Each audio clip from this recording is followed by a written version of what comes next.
Now, this next question came to us via one of our curators. It's from an individual who is actually incarcerated. There's a very popular rapper named Rick Ross, and he made a song, and he referenced this individual known as Big Meech. And so Meech sent us a question here, and he asks, he's currently serving 30 years in the penitentiary. He's in jail now. I'm currently in the feds with too many young black men who are victims of the war on drugs, which adversely affects our community disproportionately. 1. How do today's youth find income in this poor economy to prevent incarceration? And 2, how do we help free those who have draconian sentences for selling drugs? In parentheses, he says nonviolent offenders. Well, to my brother who is in prison, there's no real war on drugs. That's a claim, because drugs are coming into this country every day, and they find their way into the black community. Our young black men are being socially engineered because there are no jobs for them, and the school system has failed us. So our young black men find that the only way they can get some of the material things that they see on television is that they must engage in some form of behavior that goes counter to the law of the society. This is purposely done because prison now is big business. And so I read recently, and I'm going to take a little time on this question, that you know that the prison industrial complex is now on the stock market. Yes, sir. And privatizing the prison industry is going on as we speak. People don't build hotels if you don't expect occupancy. And people don't build prisons unless you expect people to fill those prisons. Now, our young people, particularly those in this audience and those that are watching around the country and around the world, rap came from us. It started in the South Bronx. It started with conscious rappers like Public Enemy, KRS-One, Big Daddy Kane. Their rap was called edutainment, and many of them were selling their rap songs out of the trunks of their cars. They bypassed the big record companies, the big distribution networks. They were doing it themselves and making good money. Well, I read recently that a conference took place in Los Angeles, California, outside Los Angeles, in a rich man's house. And all record executives were invited to this home. And in that home were people who were representatives of the prison industry. And the theme was, we have to change this edutainment to gangster rap. And once gangster rap started, you started then seeing beefs between this rapper, that rapper, because every rapper had their posse, right? Yes, sir, absolutely. And then these beefs ended up with this side killed, then vengeance, this side killed. Then the enemy would come arrest you. You had drugs, you had guns. Well, where do you go? To the penitentiary. So now the prisons are filled, and they're filled with young black and brown, not just men and boys, but women and girls. So they're building more prisons now.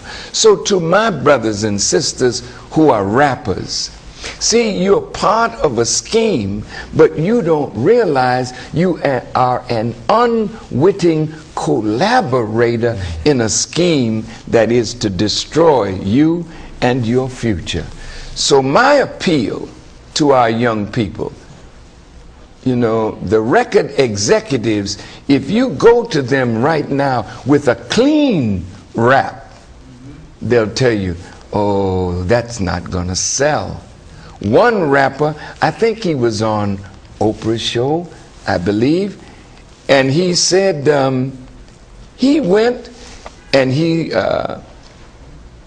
to the record executive, he even named the record executive, and he said, I want to do, you know, a clean rap, an intelligent rap. And the executive told him, I tell you what, you go and you make the most low-down rap that you could make. And after that album, I'll let you do a clean one. That brother went and he made the most low-down rap that he could think of, and the record company pushed it. And when you make a filthy song, a filthy rap, and it gets to become a hit, then the way you show that you are now a hit, you go and buy some bling bling. So the same record executive, he sends you, he don't send you, but he herds you to his brother who's in the diamond business or in the gold business. And then you come back among your people showing them, I made it now. But how did you make it? You made it by degrading yourself and degrading your women and saying things that promote a gangster lifestyle. And then you get busted and the jails are full. Tupac is dead. Biggie Small is dead. So many wonderful artists are now dead, gone, as Michael Jackson said, gone too soon. So be careful, my dear brothers and sisters who rap. And I think if we stand up to these record executives, and we're not going to degrade our women. We're not going to degrade ourselves. And if you walk out on them, they're not going to make any money. And if we as a people decide to resist Satan, the Bible says resist that devil and he'll flee from you. Our next question is also from... I'm sorry that I took so long on that answer. No problem, Brother Minister. The next question is from another rapper who is currently incarcerated that he sent via email as well. He says, hate, jealousy, and negativity are at an all-time high, especially within the black community. How do we refocus this energy to be positive, both from the perspective of one who is angry, the hater, and the one who is constantly judged by others and hated on?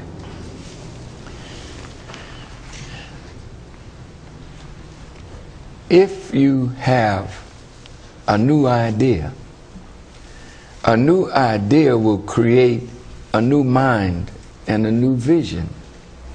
The only reason we stay in that box is because you haven't met an idea that would change your focus. But once you get a principle that will change your focus and give you a new vision, then what comes out of your mouth will reflect the state of your mind. So of course envy and jealousy is in every field of human endeavor. But to the haters, to the envious one, you know, when you envy a person for the gift that they have, you are actually showing hatred toward God. For God is the one who gives all of us our gifts. And the more you focus on somebody else's gift, you miss the gift that God gave you. And when you find your gift and develop your gift and use it to the best of your ability, then there's no room in your heart for envy or jealousy of your brother or your sister because they're being successful with their gift. And staying in hip-hop, we have another question from a New Orleans rapper, BG. He sent it to us via email, and he asks, What is the best way for me to reach back and help the next generation? What worked and didn't work for your generation in trying to help the next generation? The best way to influence those that come after you is to be the best example that you can be, so that they have a model to look at. Why do people 2,000 years after Jesus and 1,400 years after Muhammad and 4,000 years after Moses and 5,000 years after Abraham, why do we look at them? Why do we read their words and honor them even though they've been dead a long, long time? It's because the life that they lived, the example that they gave to us, is a principled life that never dies. So in every generation, if you want to influence those coming behind you, be what you teach, live what you say, and then others will follow your example. This next question comes to us from Ottawa, Canada, from Leon via Facebook. The Nation of Islam played a vital role in hip-hop's golden era. What is our role in hip-hop's rebirth? There's water that falls from the clouds to the earth, and when the water touches the earth, the dirt of the earth mixes with the water. But the sun draws that water up from the earth's surface, and the higher that water goes, it becomes purified. Then it forms clouds, and then it rains back to the earth. What you need in your life, dear rapper, is the light of truth, the light of God. And once that light shines on your mind, then your words will reflect that light. And the golden era of rap was when rap had meaning to educate the people who were listening to it. Go back and find the light of truth in your life and the principles of that truth, and then bring that in your rap, and the golden age of rap will return again. Okay. Now, Brother Minister,